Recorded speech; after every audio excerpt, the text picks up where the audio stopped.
she's never over her ex. I'm not saying you have to break up with them randomly, ghost them for 3 years, and then come back like some, so you want me now? Like that is not what I mean. Just enjoying nature. And if you haven't noticed, I changed the background of the scenery. And the reason for that is not that it's going to shift your focus away from me, but focus is what we're going to talk about.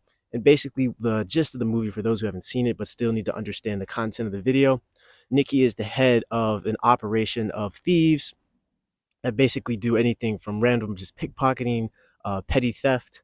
They will work on casinos. They work in derbies, Formula One races, NASCAR, anything where there's large amounts of money, betting, tourists, or people trying to escape their regular lives.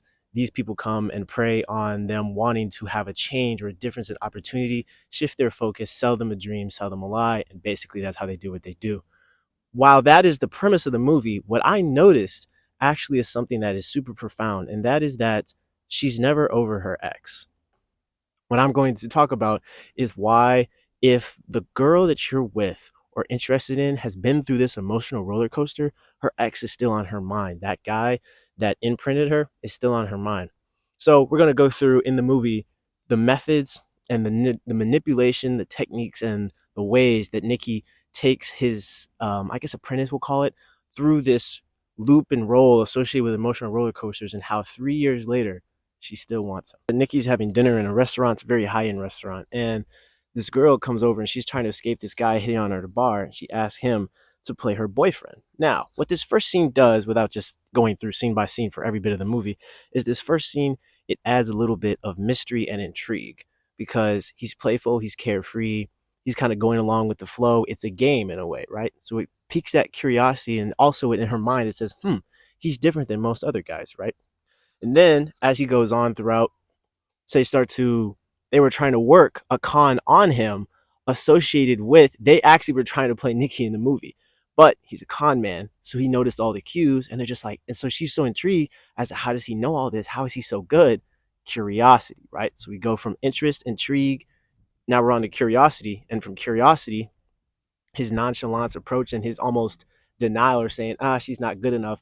She feels she needs to qualify herself, right? So now she's chasing him, but his ability to know the different stages of this process make it seem like he's in control, and she just can't understand that. And so now she's hooked on it, right?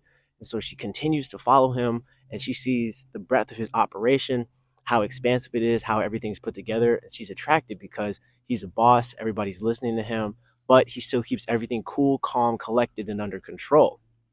Then they start to get romantically involved, and then suddenly at the end of this mission, he gives her basically her cut and says, this is it, and then he leaves, no explanation, no nothing. So she's gone through this emotional roller coaster, right? And for women, that's everything, right? They speak emotion, men speak logic. I'm not saying that you can't speak both. Obviously, everybody has a little bit of logic and emotion in them, but for the majority of it, most women connect on an emotional level. That's just how it works naturally. Now, fast forward after these 3 years, this girl that was his apprentice, that she was madly in love with him. I mean, when he left, she was crying. 3 years later, he is trying to get to this mark. He's a Formula One racer. And so guess who his girl is? Nikki is still in love with her and still wants her, but then she also wants him, but she's trying to protect herself and deny because she, quote unquote, says later in the movie, I don't want to lose you again, right? So he's going through this roller coaster associated with, he's giving her gifts, and he's telling her how he's changed and he's different. And it's interesting because even though she says constantly, I don't want to be with you, or I'm happy in my relationship, she continues to meet up with him, Nikki in this case, 2 times. And on the third time, let's just say they may have went to Dooney Land. If you don't know what I mean, go watch a Taekwondo video or two. You'll understand where the one-way trip in the back of the Dooney Man means. Baby, boyfriend doesn't know this whole time. She's just going on about her life. She's still going home to him. He thinks, life is good. It's also interesting because when Nikki and his apprentice first meet, I forget her name, that's why I keep calling her apprentice. They keep talking, and the first time he meets, she said, can you keep my past a secret, because he doesn't know about my past. I would even say I was susceptible to this. Girls will lie to you about their past. They just will. And it's not because they're trying to be vindictive all the time. It could be they're ashamed of what they've done. They're not fully over their past. They haven't quite made up their mind about if that's something they're going to leave behind. And they're not being honest with themselves about it. Those are most of the reasons on why they're just not going to be honest about their past. I say all that to say this: everyone has a past. It's part of who they are and it's part of who makes them. But don't be naive when you're going into a situation. This is romantic, business, personal. Anyone that you meet, they have a past, they have a history, skeletons in the closet. It is your job to not be naive and assume that just because they tell you that there is no past or what they tell you seems kind of minor, that's all that meets the eye.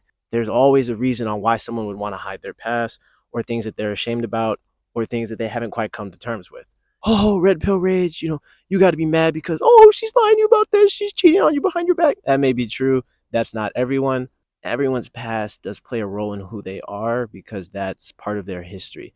That's why they say if you forget your history, people that forget history, you're bound to repeat it. You can use this information in two ways.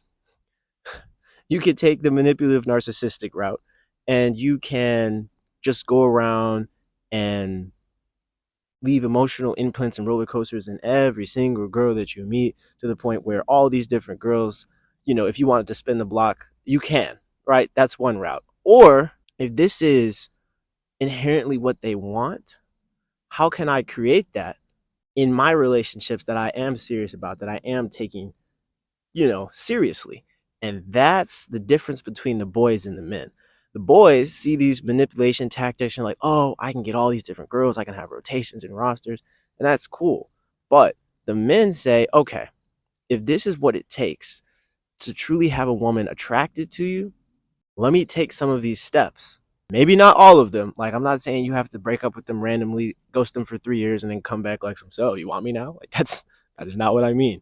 But associated with being fun, charismatic, interesting, intriguing, a man who has everything under control, can keep their emotions level, but still show that they have human emotions and feelings and they're not stoic all the time. That's what I mean associated with take these little bits and traits that you're noticing. Because a lot of these movies, some people are like, oh, that's just fake directors in Hollywood. Somebody had to make it up based off of something. And I promise you, in Hollywood, they are not dreaming all this up. Some of this stuff actually happens. And you guys know it happens because it's either happened to you or you've heard it's happened to somebody else, right? So it's not like they're just making this stuff up out of thin air. Next time that you're going out, don't take it so serious. And when I say don't take it so serious, I basically mean go out and have a good time. Enjoy yourself. Like, get to know the person. Make jokes. If you can't be around someone that you can make jokes, they can take jokes, and they can take jokes, and you can make. I messed that all the way up. If you can't be around someone who you can make and take jokes with, it's not going to be interesting, right? If you're not able to create that sense of emotion where you guys are both just vibing and having a good time, it's not going to last. And also, be very intentional about who you connect with, who you make those bonds with, because they last a while and they're very serious. Somebody who's in business and your network grows, that can't come back to bite you in the you know what. So you really need to be mindful of that because just like the Bible says, all things are available, but that doesn't mean all things are beneficial, which means that just because you can, bag this girl, as some people say, or you can get her number, or you can, get her on the first date, that doesn't necessarily mean that you should. To summarize, emotional manipulation is really just knowledge. It becomes manipulation if you use it for the wrong things. But there are emotions in all things, especially in relationships, business, personal, or romantic. So just remember, take this information with a grain of salt, use it wisely, and let me know what the results are. I'm curious.